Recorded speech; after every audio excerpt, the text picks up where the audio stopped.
When I have to hit the gong twice, you know it's an energetic group. Good morning. I'm Nancy McDowell. I'm a member of the Board of Trustees. Welcome to those of you who are in the sanctuary, and welcome to those of you who are online. Visitors, greetings. If there are any visitors this morning, we look forward to meeting with you in the fireside room after the service. Why are we here today? We're here to join in a community of faith, to transform our lives, care for each other, become our best selves, and build a more just, compassionate, and equitable world. And why are we here today? We're here to listen to and be inspired by the words of our guest minister, Reverend Andrew Weber. To hear Dawn Star Saras Borchell, Director of Lifespan Faith Development, to lead us in a time for all ages. To be led by our worship associate, Dr. Tracy Simpson. And what a treat, we are here to hear Tina Adams lead us in our musical journey today.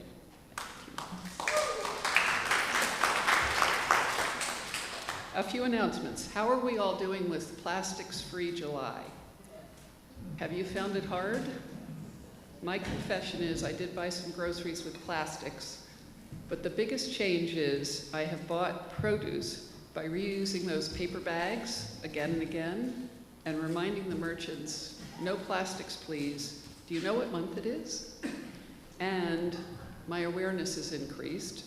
They say awareness is the biggest step towards change, and I urge you all to continue your awareness campaign and do what you can to be plastics free.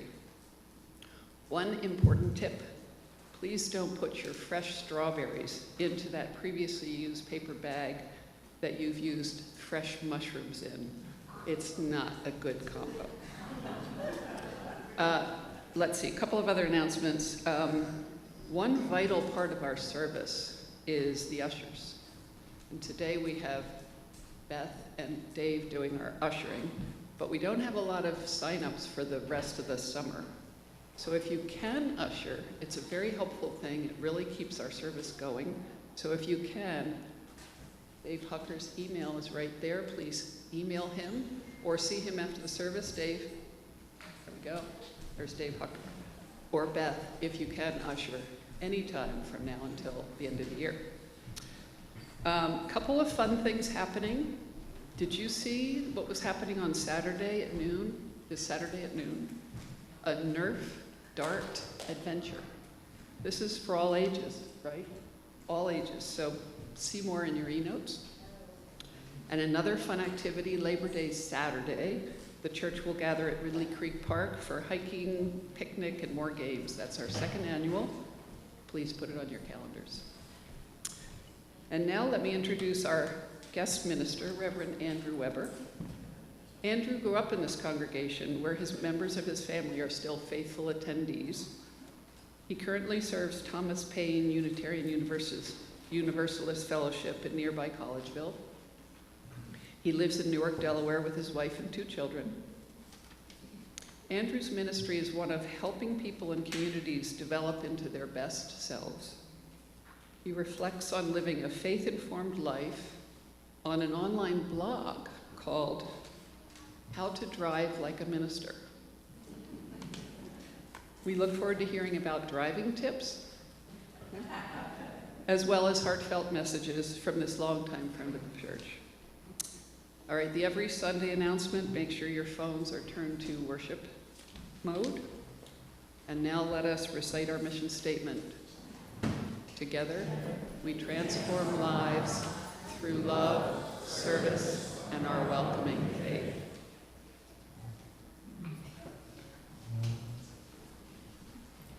Morning. As we light our chalice today, I have a reading for you from the June issue of The Soul Matters, A Path to Delight. I adore hearing a person laugh so hard that they snort, or they can't catch their breath to speak, so tickled they are. I adore all of the spontaneous, propriety be damned behaviors that delight can spark in us. moaning loudly at the taste of tiramisu, it's my favorite, impulsively hugging a stranger, dancing in the rain, good day for that. It's the magical stuff of life, the fairy dust. Thank you.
It is so good to be here with you.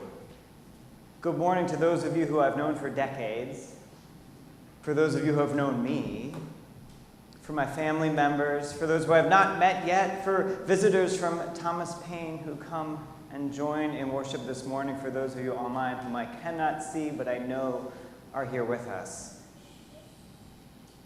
Good morning. I invite you now all to grab a hymnal, which may be in front of you, next to you, beside you.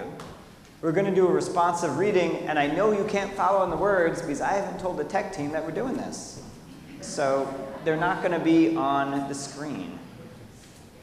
If you could, please turn to number 441 in the back. If you're at home, grab your home hymnal or just listen if you don't have one.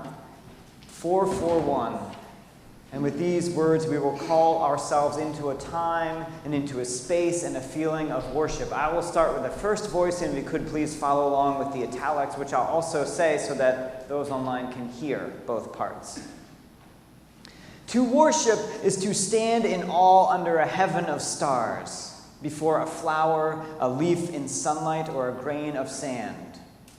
To worship is to be silent, receptive, before a tree astir with the wind, or the passing shadow of a cloud. To worship is to work with dedication and with skill. It is to pause from work and listen to a strain of music. To worship is to sing with the singing beauty of the earth. It is to listen through a storm to the still small voice within. Worship is a loneliness seeking communion. It is the thirsty land crying out for rain. Worship is a kindred fire within our hearts. It moves through deeds of kindness and through acts of love. Worship is the mystery within us, reaching out to the mystery beyond. It is an inarticulate silence yearning to speak. It is the window of the moment, open to the sky of the eternal. Come, let us worship together. And let us start our worship this morning with singing. You may continue holding onto your hymnals, or follow the lyrics on the screen, number 343, A Firemist and a Planet. And please rise in body or in spirit.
Once upon a time, there was a brave little tailor.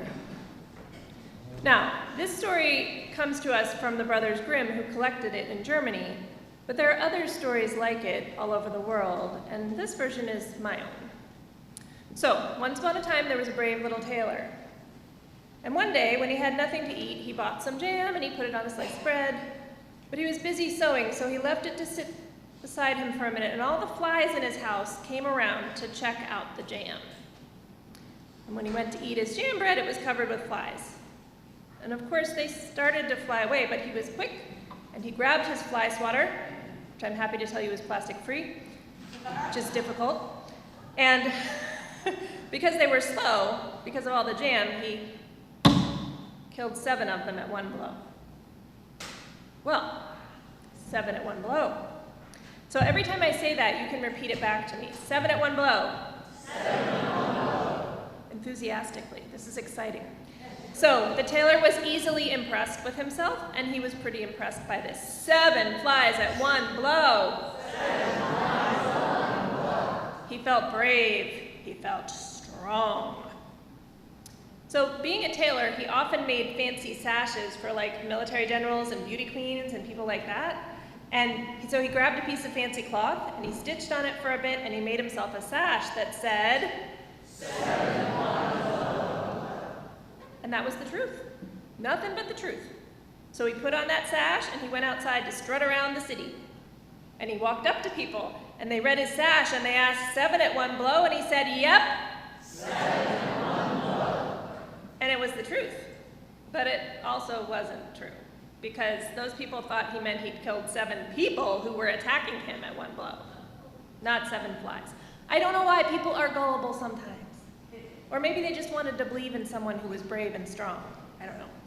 But anyway, he was getting a little carried away here, and so were his neighbors, and they started spreading the word that the brave little tailor had killed 7 in one blow. And that story, which was the absolute truth and also not true at all, got to the king. Except by the time it got to the king, the story was that the brave little tailor had killed 7 giants at one blow. He was so strong, so brave, and it was absolutely true. Now, it happened that this king had a problem. The king had a giant that was stomping all around the countryside outside of the town to the west and squashing things and killing people and farm animals, and that meant that the farmers weren't sending their food that the king, not to mention the townspeople, wanted to eat. This might have been why the little tailor wanted that jam to begin with, but that's a distraction. So the king thought, maybe I could use a brave, strong guy who can kill 7 in one blow. And he sent his soldiers to find this great warrior, the brave little tailor, and they found him and they brought him to the palace. And the king said, is it true that you killed 7 at one blow? And the tailor said, yes, your majesty, it's perfectly true. And he was telling the absolute truth. He did kill 7 in one blow. But do you think the little tailor knew that it was both true and not true? Of course he did, but he didn't know what to do about it. If he explained about the flies, even though he was easily impressed with himself, even he could see that it would make him look silly, not brave and strong. It's not really a good idea to look silly in front of the king, right? Great, said the king. I need such a powerful warrior to defeat the giant to the west of the town. Oh, no, I couldn't possibly, said the little tailor, which I'm also absolutely sure that he believed at that moment was true. But the king insisted, and the little tailor demurred, and eventually, because he couldn't admit that even though it was true that he'd killed 7 in one blow, it wasn't true that the thing he'd killed were giants, the little tailor agreed to go kill this western giant by himself. For a good reward, sure, but what was he going to do? The only thing left to do was to be brave and strong and go for it. So he headed out into the countryside. It was not actually very difficult to find the giant because the giant was a true giant. He was so big that the little tailor could see him from a mile off. And because he didn't in truth have much of a plan, the little tailor just started walking towards the giant and hoped he'd figure something out. After all, it was true that he'd killed 7 in one blow, even if he'd been as big to them as the giant was to him. So the brave little tailor marched up to where the giant was sitting on a comfortable house, like you do if you're a giant, and he shouted up at the giant, I've killed 7 in one blow. The giant was honestly not a very thoughtful giant. And when he heard this, he didn't even think about whether it was true or not. He just assumed that somehow this tiny thing had killed 7 giants at one blow, and he was just terrified. He jumped up and he screamed, ah! This was awfully encouraging to the tailor, but the giant was still there, and his job was to kill him, or anyway, make him go so far away that he couldn't damage the city's food supply anymore. So he started shouting the story of his great accomplishment at the giant. He made himself sound very brave and very strong. There were 7 of them all around me, he shouted up at the giant. They were circling and trying to get me, and I took up my weapon and I killed all 7 in one blow. And he waved his fly swatter aggressively in the air. He didn't say anything that wasn't true exactly, and there was no way he could kill the giant with the fly swatter, but the power of his convictions was so strong that the giant took one more look at this terribly fierce, brave, and strong tiny man, and he jumped up and he ran away. And for all we know, he may still be running. Because that little tailor killed 7 in one blow. So it turned out that it was true that the little tailor was brave and strong, after all. Kind of. Do you think that the tailor actually defeated the giant? Do you think anything like this actually happened?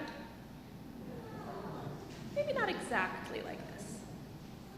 Have you ever been proud of something you did? Has finishing or being able to do something easy ever helped you try something hard?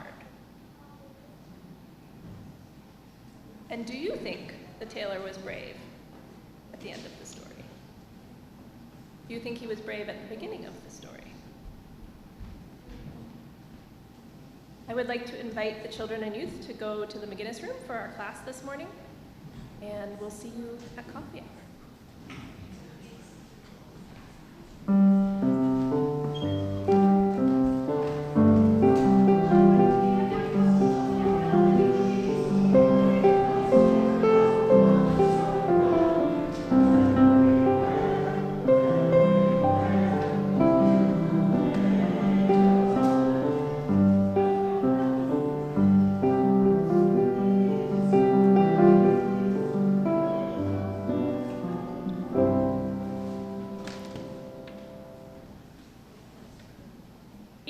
We donate half our weekly collection to a worthy organization in need.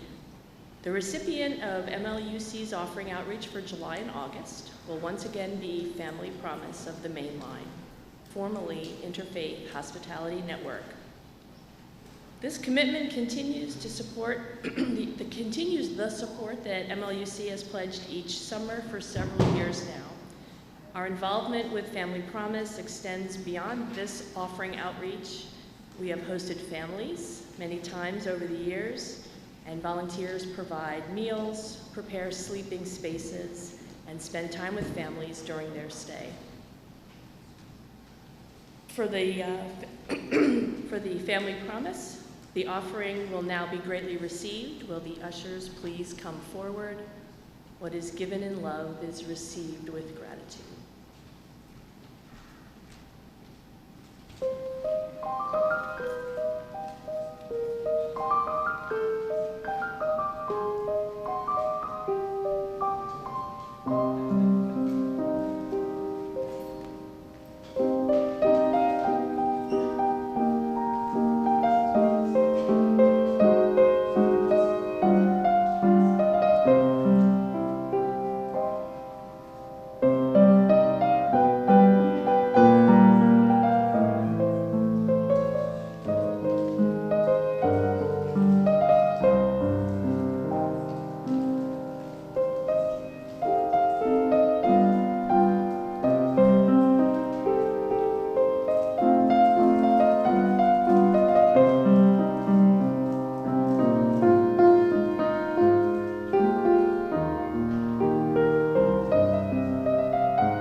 It is our custom to share our personal joys and sorrows, expecting to be heard, accepted, and supported. Candles of Community is our ritual of personal sharing and support. After each candle is lit, please join me in saying, "We hold you in our hearts." This morning we light a candle of hope and love for longtime member Sally Tweedy at the Crosslands Community, who entered hospice this week. For Sally and her family, we hold you in our hearts. We light a candle of joy for Ellen Youngdahl's daughter, Rebecca, who celebrates her 40th birthday today. She grew up in MLUC and found her roots here. Yesterday, on a worldwide Zoom, we celebrated with her friend Rachel Grubstein, who she met here at 6.5 years old, and who is ever entwined, even though she's in Seattle and Rachel's in New York City. Blessings on all the roots and trees we find here at MLUC. For Ellen, Rebecca, and all of the family, we hold you in our hearts. And Nancy and Peter McDowell want to share a joy. Their daughter Julia has gotten her dream job as a paramedic at the Grand Canyon. And a little concerned that it's supposed to be 105 there today. So a joy and a concern. For Nancy, Peter, and their daughter, we hold you in their hearts. And for joys and sorrows too deep for words, we light a candle.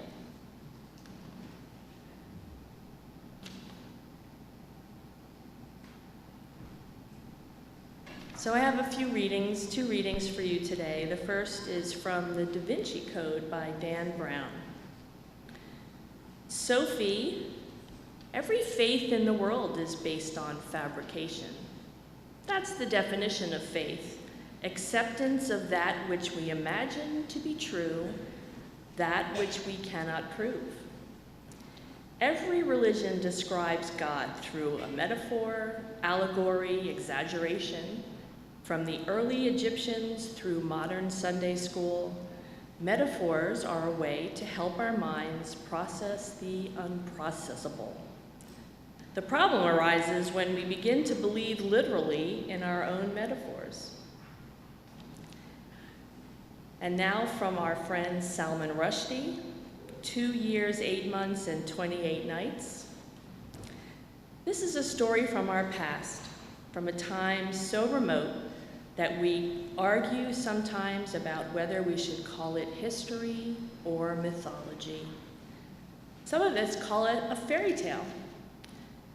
But on this we can agree that to tell a story about the past is to tell a story about the present. To recount a fantasy, a story which is imaginary, is also a way of recounting a tale of the actual. If this were not true, then the deed would be pointless, and we try in our daily lives to eschew pointlessness whenever possible. So the question we ask ourselves as we explore and narrate our history, how did we get here from there? Thank you.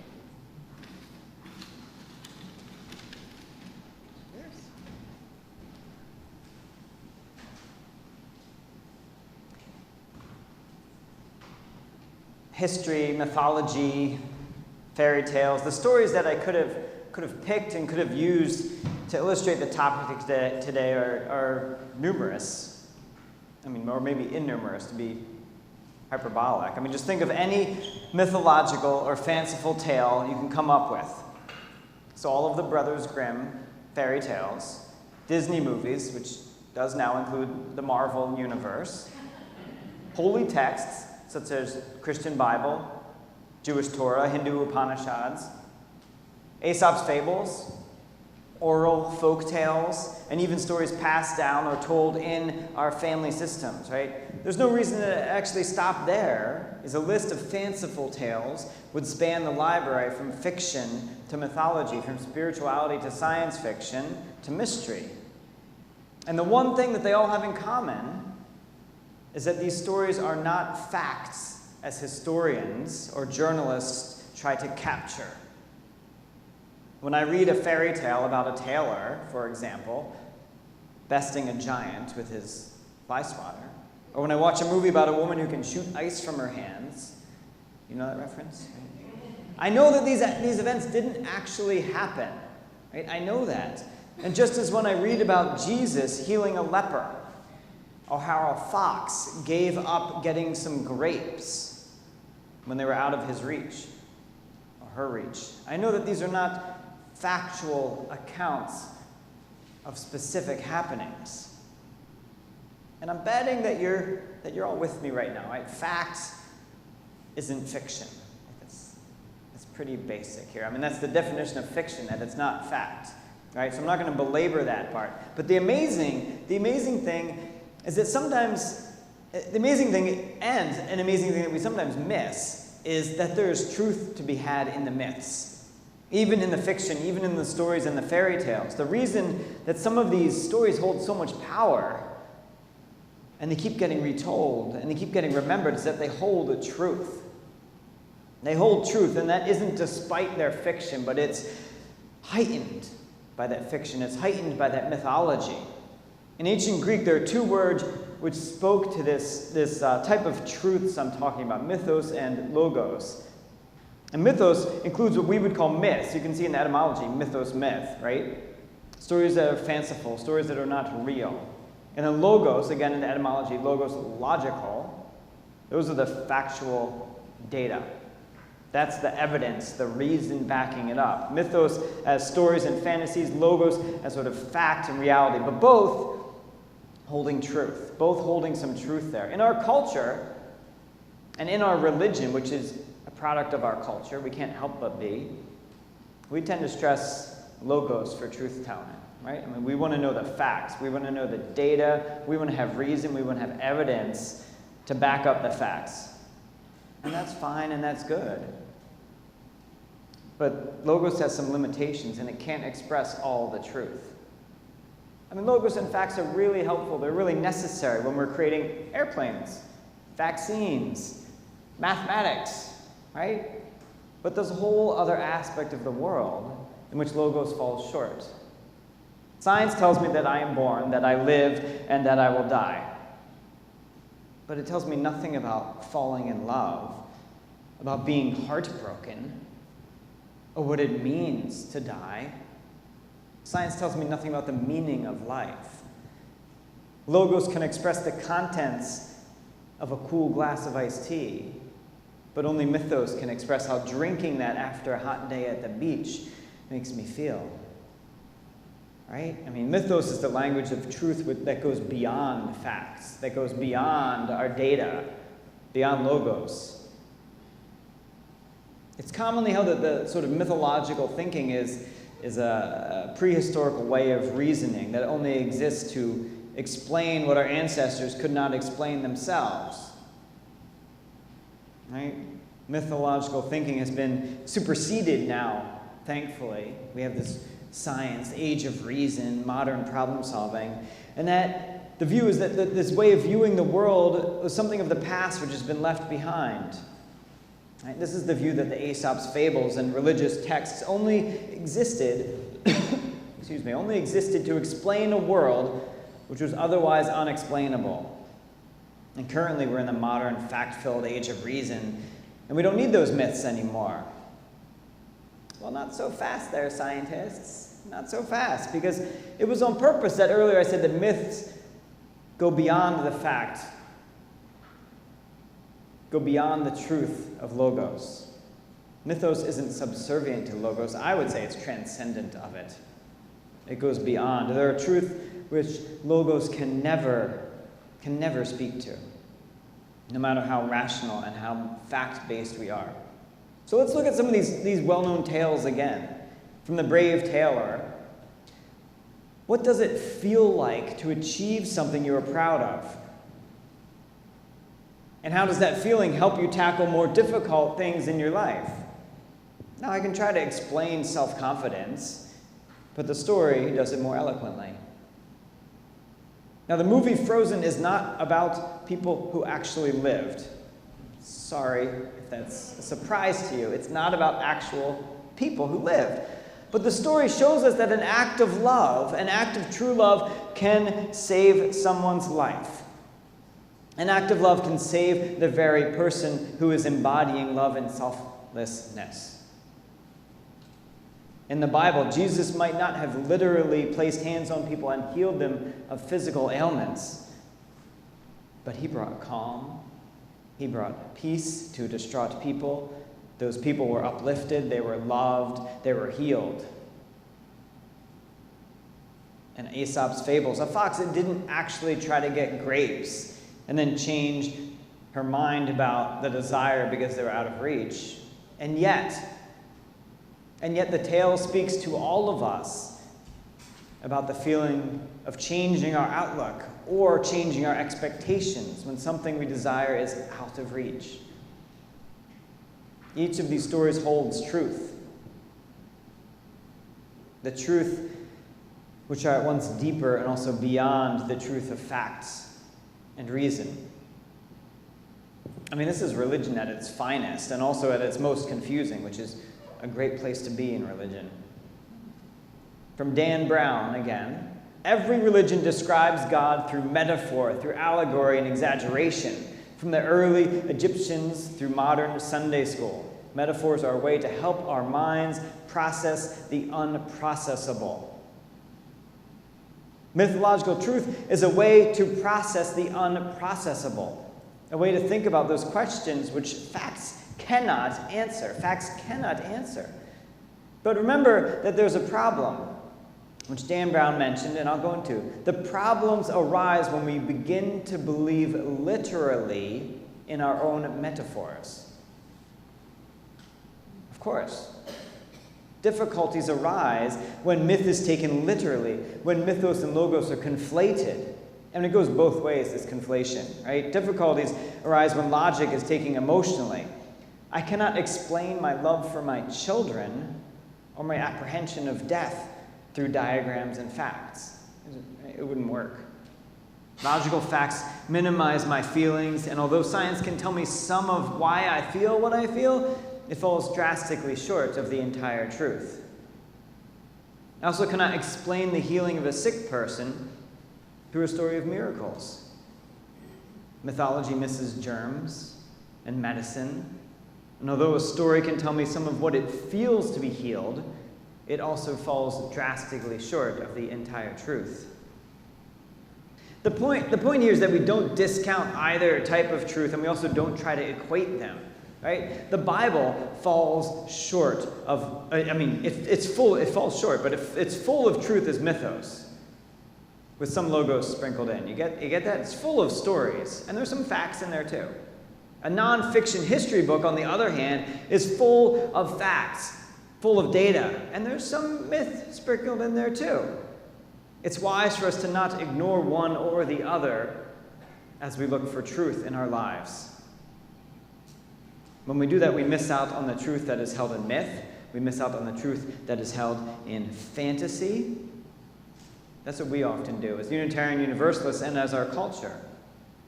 And it's especially important to listen to those truths in mythos when looking at religious texts. And even more important when speaking with people of another faith. If I read the Upanishads or the Bible with only an interest in fact and data, I'm going to miss a whole bunch of the truths to be had in there. And if I conflate those truths in those texts with facts, I miss the truths and I get confused about fact and fiction, right? Here's a simplified example of listening to both types of truth. I recently had the opportunity to lead a discussion at a high school in Newark, Delaware. It's a lot of fun. A theological discussion. We talked about Life of Pi by Jan Martel.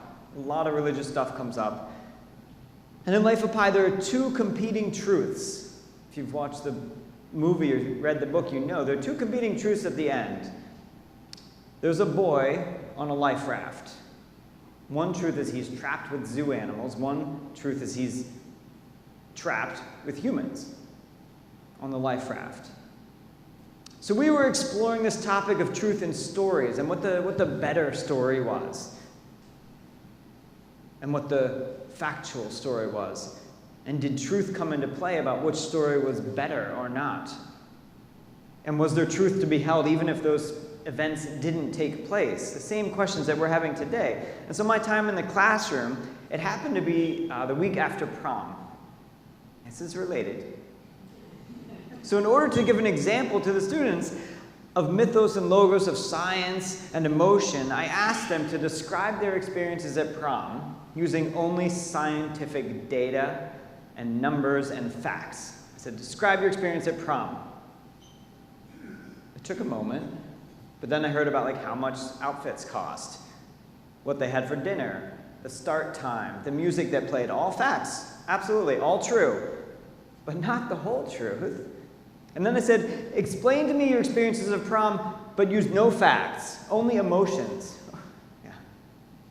There are a lot of emotions at prom. And just leave it at that. The highs, the lows, oh my gosh, the excitement. Still true, but missing out on all the facts of like what happened. Both true. Those are complementary, not competing truths, right? So not only are they complementary, but the unprovable, sort of more emotional truths are the deeper ones that those students will hold on to, will know in their inmost being long after they forget how much their dress cost. Right? Those are the truths. And then coming back to here, not about prom, but let us think about our deep discussions around social justice, around theology, around political issues.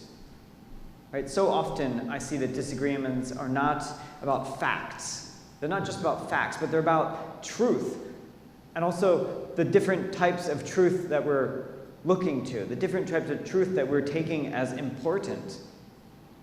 So we aren't even discussing the same thing sometimes. My faith in the goodness of humanity can't be disproved by facts. It can't. I mean, I read the news. I've tried. I can't disprove my faith in the goodness of humanity with facts. Your belief, for example, in the divinity of all can't be unproven through experiment and reason. Can't happen. The whole evolution-creation debate is a conflation of mythos and logos, right? Mythos tell us that there's a mystery in creation. There is a mystery of life. And we don't understand it all, and there could be something larger than us. That's the mythos. And that can't be disproved with data. The logos tells us that there's an ongoing changing of one creature into another. We see that empirically. There's evidence, there's a fossil record. And that can't be disproved with emotion. Both creation and evolution could be true at the same time. There are different types of truth which don't necessarily conflict with each other. The only conflict is when we start to conflate creation with fact or evolution with myth. That's the problem. That's the problem there. In matters of faith, in matters of really all things, it's helpful when we talk with others to remember that distinction between mythos and logos. So when someone is coming from a place of emotion and feelings, responding with facts is less than helpful. Right? If I'm deep in emotion, high or low, and you respond with facts, that's not going to work. Right? And just as responding to a logical argument with emotions is not going to get you anywhere. It's not going to work. Arguing facts against emotions cannot end well. And there's more. From Salman Rushdie, on this we agree, that to tell a story about the past is to tell a story about the present. To recount a fantasy, a story of the imaginary, is also recounting a tale of the actual. This is the question we ask ourselves as we explore and narrate our history. How did we get here from there? Well, when we tell a story about the past, we are telling a story about the present. Not only is our telling shaped by our present understanding, but we also create the past. Yeah, we create the present and the future, but I'm saying that we create the past. Think about George Orwell's famous 1984. Now, in this book, the ruling party continues to change history books and edit written accounts and creating whatever they want it to be true, right? Whatever they want to be true is true, whether or not it actually happened. Truth is malleable. The tale is fiction, but there exists in there a truth about the mutability of the past. Right? Have you heard the saying, that history is written by the victors? Right? I mean, yeah. Right? Whoever has the power is able to write what happened. We see that in our culture a lot, right? And those who come later only have the account that was written from the victors to believe in. The past does indeed seem editable. Now, I find this unsettling, that the past can change, but I get it. I mean, look at our current views of Thanksgiving, of Columbus Day. Both holidays have come under scrutiny for whitewashing, both in a metaphorical and a racial sense, whitewashing our history, making it look Caucasian and white. Was Columbus a brave founder of a new land? Or was he a heartless egoist committing genocide? Was the first Thanksgiving a beautiful coming together of two cultures in peace and in harmony? Or an early foreboding of the litany of subjugation, oppression, and cruelty to follow? Now, there may be a factual answer to both of these questions, but the histories we have are a mix of logos and mythos, of logic and emotion, of fact and fiction. And we don't know. Here's a quote from the end of Life of Pi, where the boy is being asked about what actually happened. He's being interviewed here. Mr. Akamoto asks him, "But for the purposes of our investigation, we would like to know what really happened." "What really happened?" "Yes. So you want another story?" No. We would like to know what really happened." Doesn't the telling of something always become a story? Perhaps in English. In Japanese, a story would have an element of invention in it. We don't want any invention. We want the straight facts, as you say in English. Isn't telling something, using words, English or Japanese, already something of an invention? Isn't just looking upon this world already something of an invention? The world isn't just the way it is. It is how we understand it, no? And in understanding something, we bring something to it, no? Doesn't that make life a story? So maybe past events as they happened aren't mutable, right? I can't change what I did yesterday. But how we understand the past, how we know it, certainly is mutable. That can change. We have power in this mythos of history, the power of telling stories about our past, about our present, that morph from historical fact into semi-historical tales. And we can't help but do it. This is just how we act. This is what we do. We tell stories about what happened in both factual and fanciful ways. Who tells the story? What words are used? What is remembered? What is forgotten? By speaking, we create our past. We create our reality. We create our future. The reason I picked The Brave Tailor this morning was that it's meta in its construction, and I love that. I love, like, here's an example, and then look at how the example affected that. Because not only does it speak mythos to the truth of accomplishment and feeling brave, but look a little bit closer. The tailor tells a story himself, which then comes true. He wasn't especially brave at the beginning. I mean, he swatted some flies. Okay, great, well done you. Good job. But by the end, he's ready to take on a giant, an unimaginable task of bravery. He told himself he was brave, right? He told himself that story. He believed himself brave. Others believed him brave, and then he became brave. That's the meta story that's included there. Now, a brief switch to our communal stories.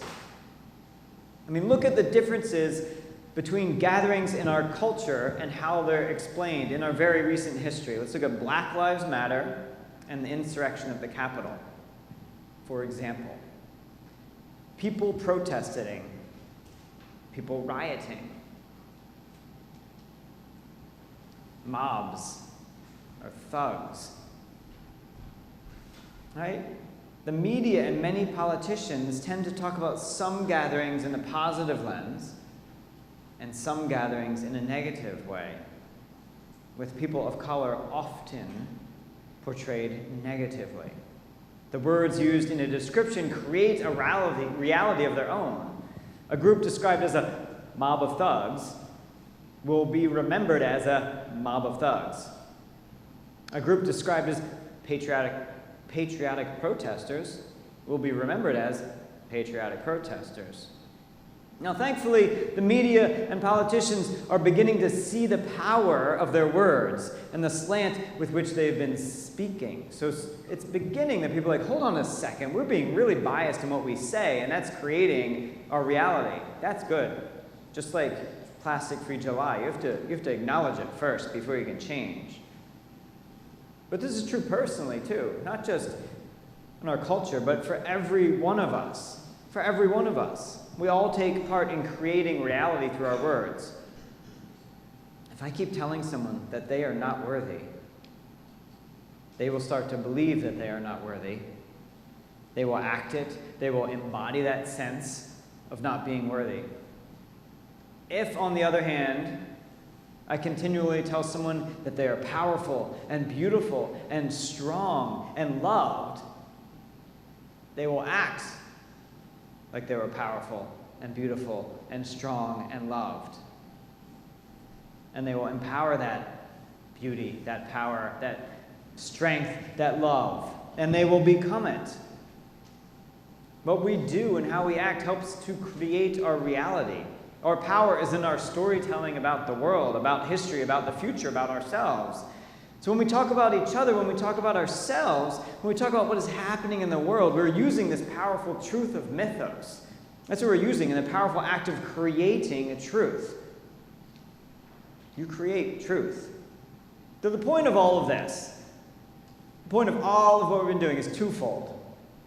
And here they are for you. First, listen to truth from logos and mythos. Mythos often holds a truth which is more powerful and deeper than a factual account. Don't discount mythology as lacking truth, but be open to sharing someone else's truth, and also be very careful about conflating myth and fact.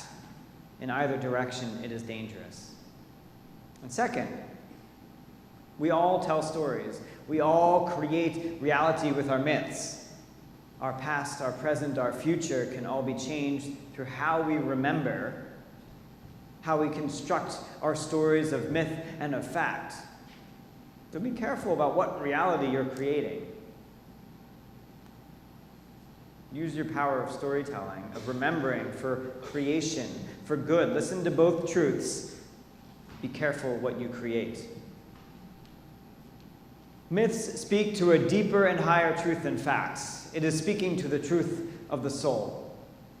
So hear the truth of the soul.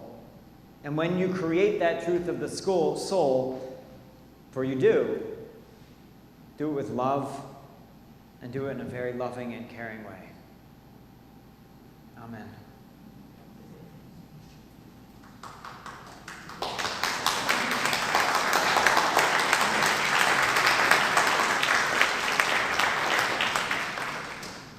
Would you please rise in body or in spirit again with your hymnal or with the lyrics on the screen for number 301. Touch the earth, reach the sky.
in time to remind you that after the benediction, please sit and listen to the blessing of our postlude, and then recess from the sanctuary. So remember, I'll give a benediction, sit down, listen to the music, and let it wash over you.